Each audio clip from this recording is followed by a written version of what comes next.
You're listening to The Art of Imperfect Adulting. I'm your host, Amy Stone. Here, I share stories from real people navigating the adventure that I call adulting. Are you ready? Me too. Let's do this. Hello, friends. In this episode, I'm going to introduce you to Reesa Morala. Together, Reesa and I talk about the challenges that she experienced parenting a high medical needs young child and how that experience reshaped her career as a marriage and family therapist. Along the way, we get a glimpse of her life in beautiful Southern California wine country, which I didn't even know was a thing until she taught me, and her passion for creative cooking. From the power of parent wellness to dance parties with her kids, this conversation is a fun journey through the ups and downs of imperfect adulting. Are you ready? I'm ready. Let's do this. Reesa Morala, welcome to the Art of Imperfect Adulting. Thanks so much for having me. I'm excited to be here. I'm happy you're here. Are you ready for a great chat? I sure am. I start every single interview by asking my guests where they are located. What part of the world do you call home?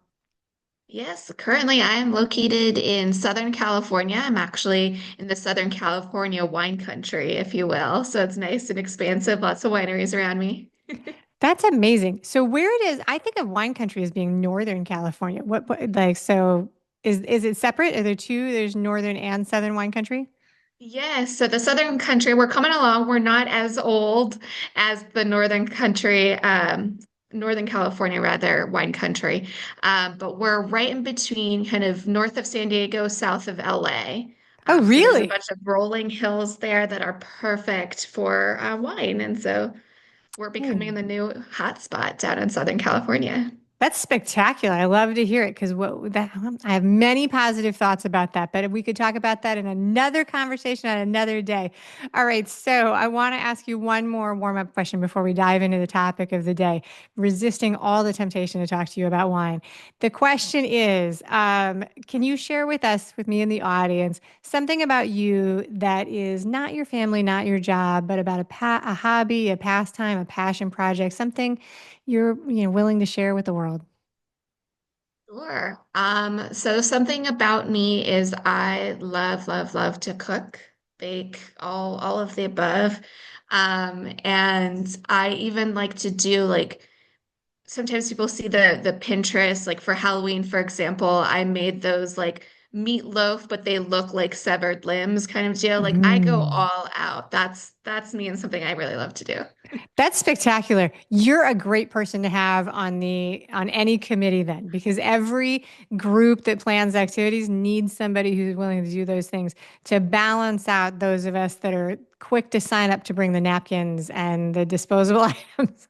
I love to cook, but I don't always want to be elaborate in bringing things, preparing things. So I love to have friends in the group that I can count on to go all out. I That's appreciate people like you in group settings. All right, now we've talked about wine and we've talked about food. Now let's talk to the topic of the day. You proposed raising a high medical needs child and how that impacted your career. So does that sound like something we can talk about? sounds good. Let's get started.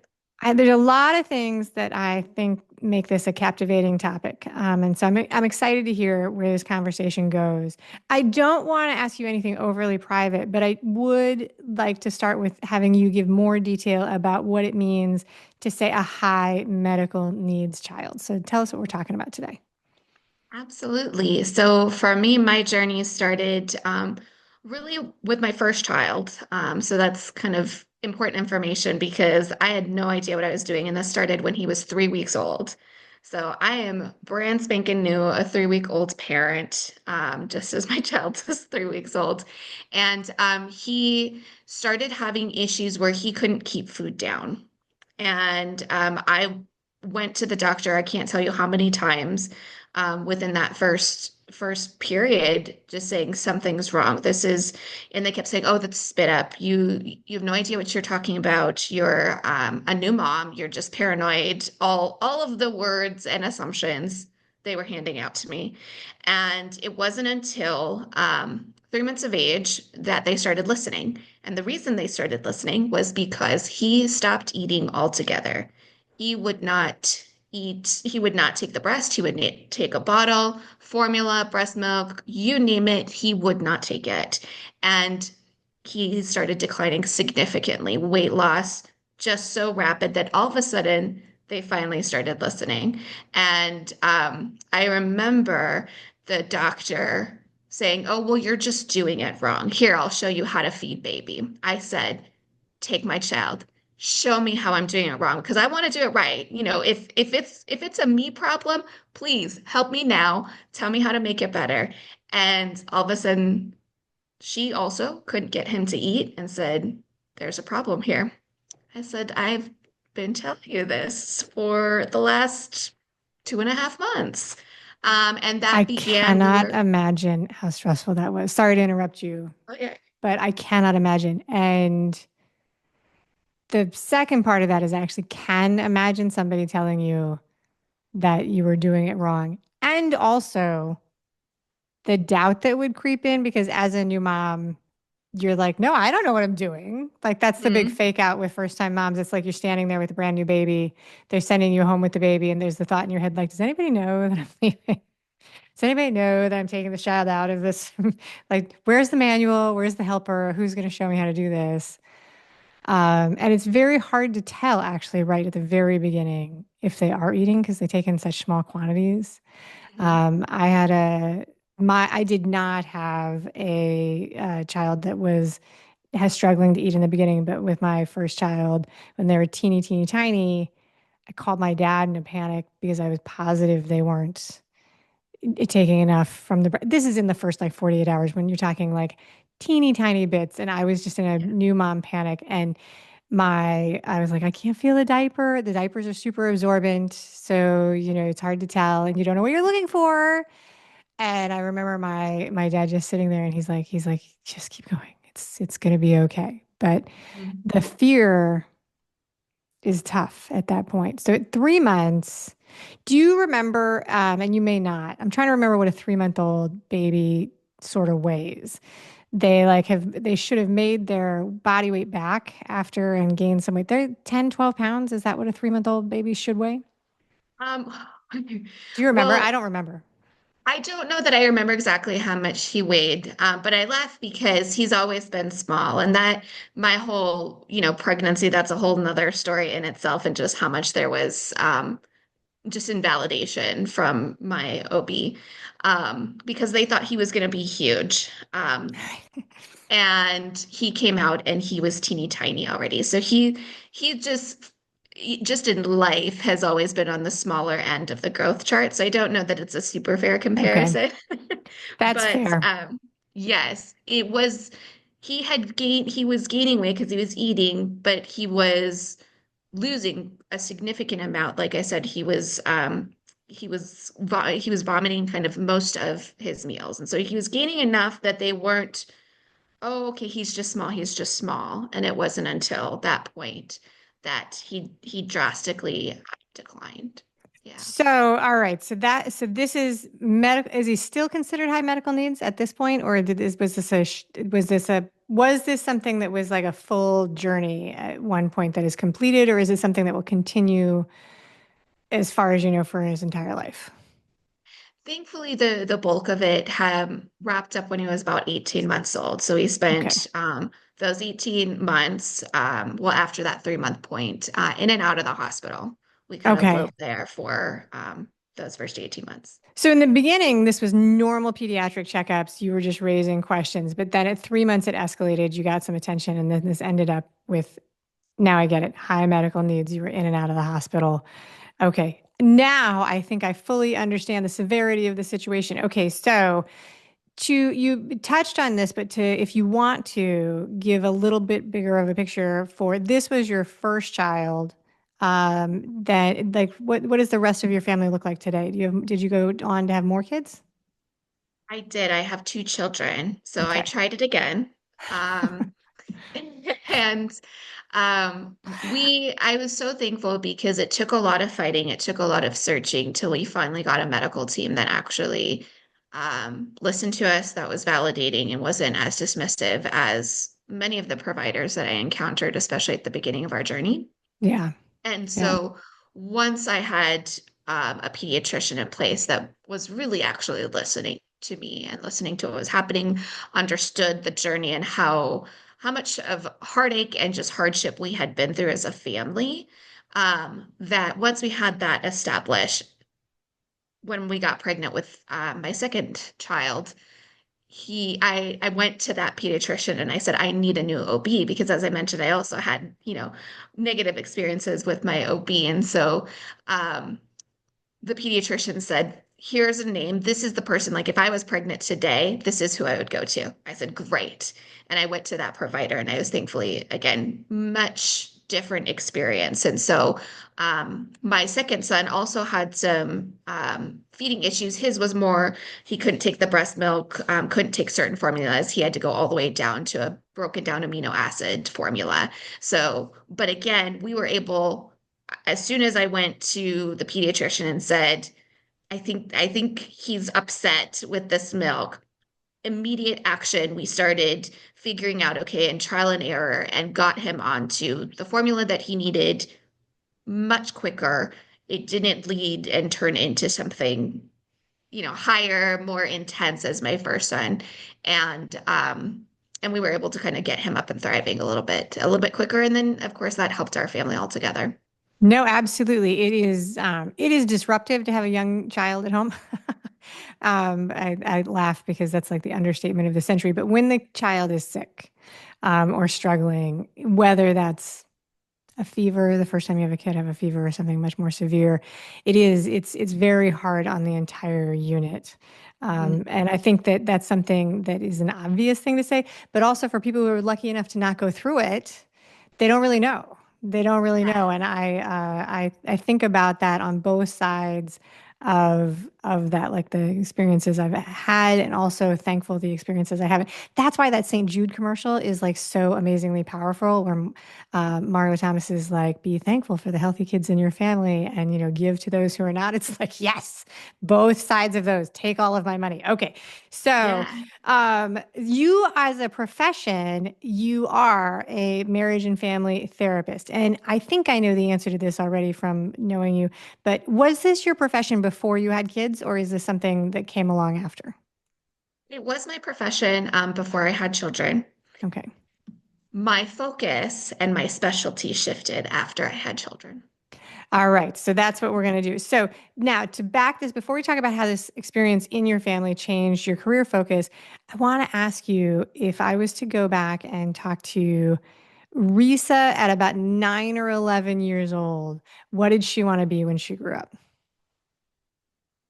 Funny enough, a pediatrician. A pediatrician, really? Okay. All right. Very interesting. All right. So then, where were you in your education path and your life when you thought, the path for me, the career for me is marriage and family therapist? I laugh only because my journey between going pre-med and going into the original route that I had chosen was in existence even in high school. I was thankful to I had opportunities to go to a vocational high school. Um, and I got into that high school. And I also got into performing arts high school because I loved theater, musical theater in particular. And so I got into both of those. And I said, where do I go? I ended up going to the theater school. I went to the performing arts. And I said, well, I'll keep doing my academics. And I did. I was top of my class. So then when I graduated, I had the option again. Do I go pre-med? I also got accepted into some performing arts colleges. And so I had that question again. And I decided to go into the arts.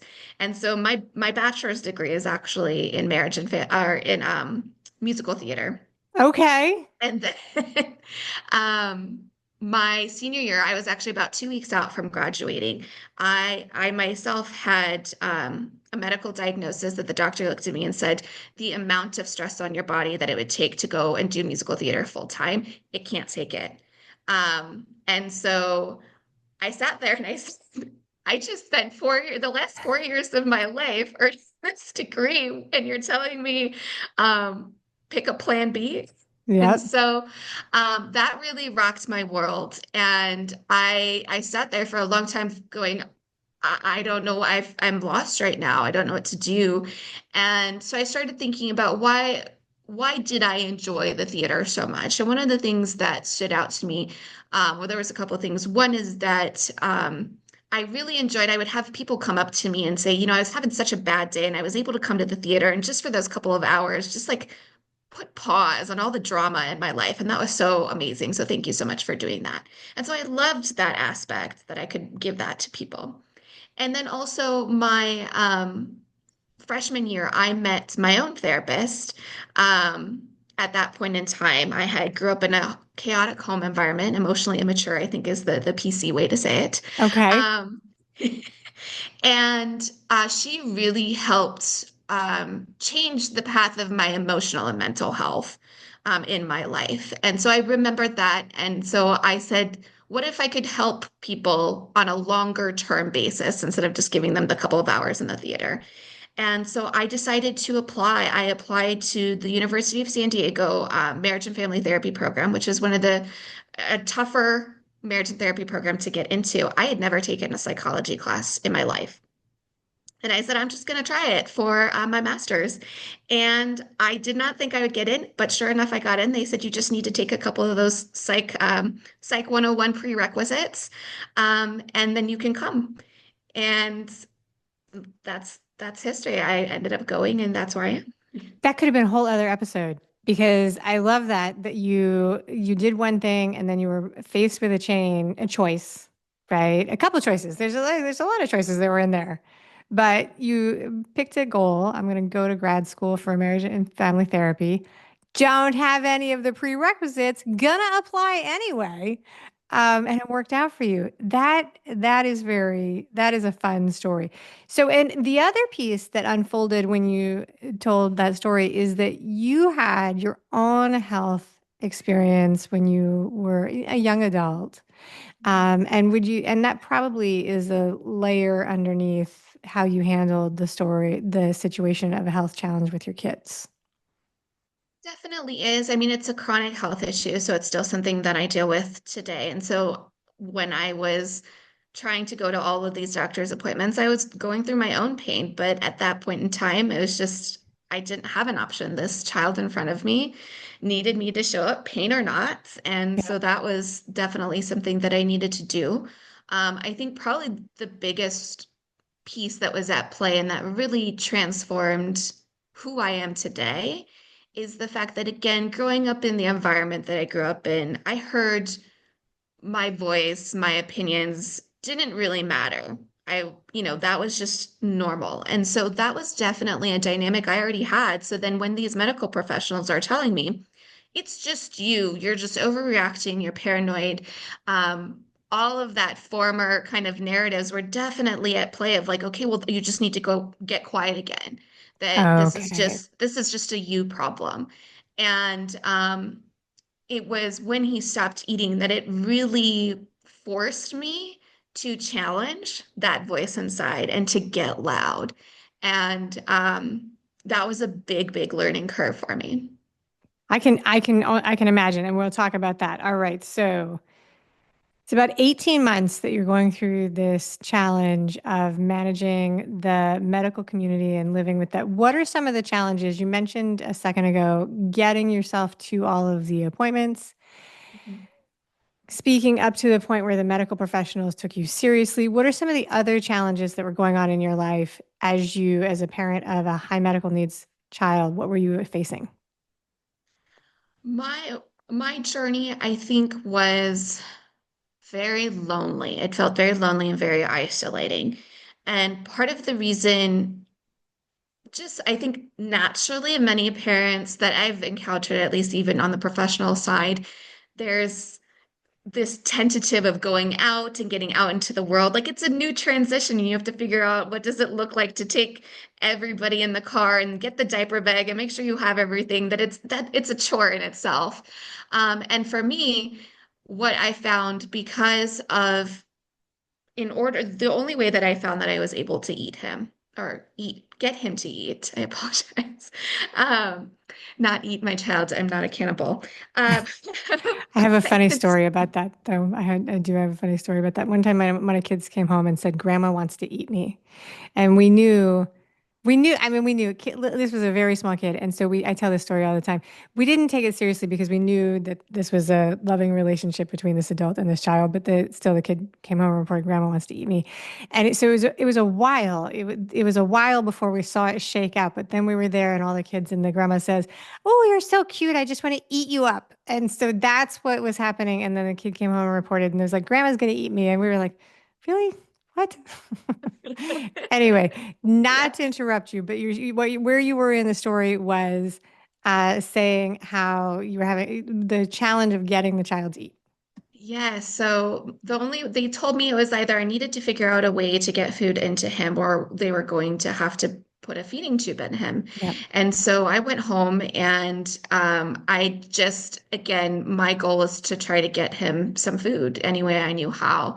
And so what ended up kind of coming from that is I would do, I guess, a rough version. I had no idea what I was doing back then or that there was a title for it, but essentially a really very rough version of a dream feed, which is where I would rock him and get him to the point when it was his bedtime, his nap time, and get him to the point where he was about to fall asleep and instincts were kicking in. And I would get him to latch and I would then completely get him to sleep and hand express milk into his body where his automatic system to swallow was taking over. And so that whole sleep when baby sleeps, I couldn't do that. When baby was sleeping, that was the only time I could feed him. And I was the only one who was able to do that because you can't, it's really hard to hand express a bottle into a baby. Yes. So Yeah. when I wasn't there, he just plain didn't eat. And so because of that, the conditions for him sleeping needed to be ideal in order to optimize the amount of food that I was able to get into his body. So, because of that, taking a trip to the grocery store and potentially missing a nap time, which is an opportunity for him to eat, I was going to sacrifice grocery shopping every single time. And not only that, he was still vomiting a good chunk of his food when he was awake. And so, again, taking a trip to the grocery store that might be 10 minutes down the road, I'm now risking him vomiting sometime in the car. And if I'm the only one driving, there's no other adult in there. I don't want him choking on that. So that's really scary. And nonetheless, when we go out, okay, let's say I get us there and there's no vomiting, the likelihood that it's going to vomit at some point in time while we're there is really high. And it would such large volumes, we would have to carry 20 outfits with us every single day if we were to go out to just accommodate for every single outfit chain, not just for him, but for us as well, because it would usually be all over us. And like I said, in very, very large volumes. So because of that, the amount of isolation, we didn't go out unless we had to go to the hospital, which was necessary. There was a lot of isolation and a lot of loneliness there. And we don't have family in town. And so it was just us. It was scary to ask a sitter to come and have to deal with that. It was already super stressful. And the likelihood that when a sitter would come, um, you know, my son wouldn't eat, that's going to be Yeah. high. And then nobody wants a screaming, crying, hungry baby. Like that's just really difficult. And so the guilt to kind of put someone else through that was really, really high because I already knew firsthand how difficult it was. And and I think that definitely took a lot of toll just on my own sanity, on my relationship, and just overall well-being of the whole family. So that you actually led directly into the next thing I was going to talk about with you, which is support. Um, there's the phrase, "It takes a village to raise a child," and I am not disagreeing with that. I just think that there's a joke that goes around that's like, when does the village show up? Like, is there a 1-800 number that I can call? Like where is it? Um, many new parents report on the loneliness of being a new parent. But it is exponentially higher when you talk to people who are caregivers for special situations. I interviewed someone who's a parent of a child who had epilepsy, and they talked about the same thing, but it went on for decades. And the fear of bringing in other people, and the fear of something happening at any moment. And I think that for people who have not felt it, the lesson here is to be thankful that you, if you don't have this in your life, do be thankful and be sensitive to the fact that it is happening to other people. What kind of support, looking back, because you're on the other side of this, you've made it through, what kind of support do you wish you would have had? And this could be anything. This could be in terms of the doctors listening to you earlier. This could be in terms of anything. What kind of support do you, looking back, do you think would have been helpful? And when I ask this, I'm sorry, I want to just say this is not to judge your situation, but as like a supportive idea for anybody who's at a different stage in a journey that's similar. Absolutely. I think absolutely the medical piece of it and having providers actually listen and take things seriously, even if you disagree, and maybe at the end of the day it is a parent who's feeling a lot of extra anxiety because it is a first child. Give it some space, validation, and let's take a look, versus just completely dismissing and shutting down. I think that would have been just night and day helpful for me. And then additionally, I think the biggest piece was just someone going in there and hearing and seeing the pain and sitting with me in it. Yeah, which is hard when you're by yourself. Yeah. I did not live through your experience, but my vision of what step parenting and parenting and family was gonna be like before I did it was really more of this like big communal experience where we were all in it together and there were people around and all of the things. And then realizing how much of it happens just by yourself with nobody else around you, like 3 o'clock in the morning when you're up walking a baby that gets up in the night, your friends are not there with you. Hmm. It's just you. When the family has the flu and you're like dealing with all of that, people are not coming over to say hello when that happens. Like so much of it is really more lonely than I thought it was going to be. And it's a Yes. challenge. Absolutely. And I do want to clarify too, for anybody who's listening and could potentially be a support for someone that is struggling, is that it doesn't even mean you have to physically be there, but even just on the emotional presence side and sitting with them. I remember I had reached out to someone, um, and I think this definitely put kind of a sour taste in my mouth of reaching out and just because when I reached out and I said, gosh, I'm really struggling and I feel so lonely and this feels so hard and overwhelming. And I don't know if I don't know what to do. The person that I reached out to, their response to me is, well, Risa, it's not that hard. You just, I used to breastfeed and I just pull out my boob and just shove it in the mouth and they ate. Like, it's not that hard. Figure it out. And I remember that in itself I feel like it intensified my loneliness tenfold of just like I'm trying to reach out and just even seeing of like, oh gosh, I'm so sorry. Like that sounds incredibly overwhelming. Yeah. Like let me see you in that pain and just hear you. Not, you don't have to solve it. I knew at that point the only thing that could really solve it is us all the things that we were already doing. There is nothing else that anyone could necessarily do. Um, because even to this day, after 18 months, it's unexplained vomiting and failure to thrive. We never found any answers as to why it was happening. Um, but just to have someone kind of be there and to just say, I can only imagine how lonely that must feel. Yeah. And gosh, you don't deserve that. What can I do to support you?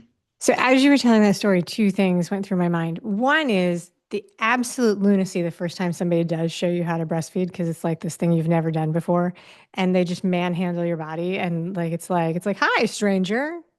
How you doing? Right. But anyway, so that memory popped into my mind. But the other thing that's so weird is that this does still happen to so many people, even though the research is that I think it's 1 out of 5 women experience overwhelm to the point where it can be considered like a postpartum condition.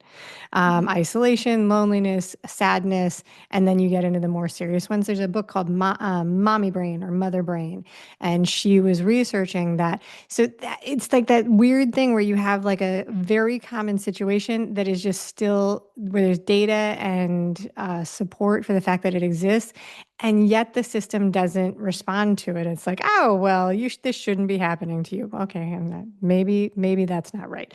So I'm sorry that that was your experience, and I wish that we lived in a place where I could say, oh, it's less likely to happen to other people. But the brutal reality is that we have to we have to help our sisters and help each other advocate for it when it goes through, and that can be really, really hard. All right, so now let's talk about how this adjusted your career. So you had this very, very emotionally, physically exhausting, challenging experiencing mystery medical condition, caring for a small, helpless baby who was not able to advocate for themselves. They don't have any words at 3 months old. They can't tell you what's wrong. What did you change? So, as far as on the professional side, just to what you spoke to in the fact that there aren't enough resources, I believe, out there for parents to support their wellness, their relationship wellness. And it is a really poor planning, I think, on our part as a society, because what I found and where I made the shift is that parental wellness, their own identity, their own mental wellness, their relationship wellness plays such a role in children being able to thrive. And so when I was first starting out in my career, because again, my original, go back all the way you mentioned to a 9-year-old, I wanted to be a pediatrician. So I was working a lot with the children. I thought, oh, I'll support the children. And it felt like a band-aid because I could do a lot of great work with the children, but if they're going back home to the same kind of high stress environment, parents are overwhelmed and they're not getting the support and resources that they need, the environment wasn't going to change. Yeah. And so I shifted at that point after experiencing firsthand how much my wellness was impacting my ability to show up for my child in a really present way, because there were times that I definitely I was so overwhelmed, I was so lonely and so struggling that I went to places of disassociation because my brain was just fried and I had nothing left to give. And so seeing that firsthand, what that was doing to just my ability to show up for my child, to see the impact it was having on my relationship, which then also is impacting how we both show up as a team for my child, and later on for my children. And the fact that there wasn't as many, like you said, resources and supports, and someone that's just sitting there going, I see you and I get this is incredibly difficult, and you Yeah. deserve to be seen in that. And so I shifted my career focus, and now I work directly with the parents. And I have found that in working with the parents, when parents actually get the support that they need, bashing the idea that the parents are selfish if they take care of themselves or if they spend time on their wellness, on their relationship, and going out and going up for a date. Yeah. There's so much of that society perpetuating, oh, that's so selfish. You need to be taking care of your kids. You need to be sacrificing everything for, your children. That is the And message. yes, That and is the it's message. Yeah. so wrong. It's so wrong. And it actually sets our children and our family up for thriving when parents are supported and their wellness is taken care of. I agree. I mean, I'm not the person who gets to vote for this, but I agree with that. One of the things that's so interesting about how just absolutely backwards the medical system is when it comes to like the American medical system, when it comes to like building a family, is that when you are pregnant, you switch doctors to the OB, which we talked about, right? As soon as you have the baby, you have one checkup with that person and they're no longer on your team. The baby is assigned their brand new doctor, and your part-time job is getting the baby to their appointments, right? But no one after that is asking how you're doing. Like the mom Yeah. is like, oh, we assume that you're fine. And to say that it is like a major transformation is like the understatement of like most people's experience, right? Like it's a major change in your body. And I remember one of my favorite stories is like, I remember like after I'd had my first kid, one of my old friends called and was like, so here are some things you might want to know for the next 36 hours. And I was like, okay, writing it down, like, and it's, like the gross parts that we don't have to talk about here. But so I think that's really good. So you shifted to working with the parents, which I think is really probably very helpful. I'm going to give you a chance here before we go to the final questions, to talk about how people find you and if they want to work with you and find out more about what you do. Yes, the best way to find me is going to be through my website, and that's embracerenewaltherapy.com. And that's just like what we want to do with our parents. We want to embrace that renewal. And so on there, you'll be able to find my services. The biggest ones that I offer, especially for parents, I offer in Southern California wine country. You can come here for a weekend retreat and we'll do some intensive work, get you kind of to a place where you and your couple, when you and your partner are feeling good. It's really great to kind of do some deep work. If there's a particular topic that's just getting stuck on or tripping you Yeah, up, come on in for a retreat weekend down in Southern California. Otherwise, other things that I do offer are online workshops. I have parenting workshops, I have couples workshops, I even have new baby workshops. So it's amazing for those that are trying to plan for a baby, are pregnant, or have a 0 to 3 year old. It's really setting up the parents for ways to be successful through that transition because it's a stressful transition and that's not including, extra circumstances like I had. And so being right. able to kind of be set up for those tools, all of that is offered there. You can also find my own podcast that Amy was gracious enough to be a guest on as well, called The Real Family Eats. And so you'll get to hear parenting stories that are real, not the fluff that you see on social media of it Right. just, oh, it's amazing and it's unicorns and rainbows. There's moments of that, but it's also really hard. And so we talk about the hard, and guests also share yummy recipes as well that I get to try. So all of that, like I said, can be found on my website.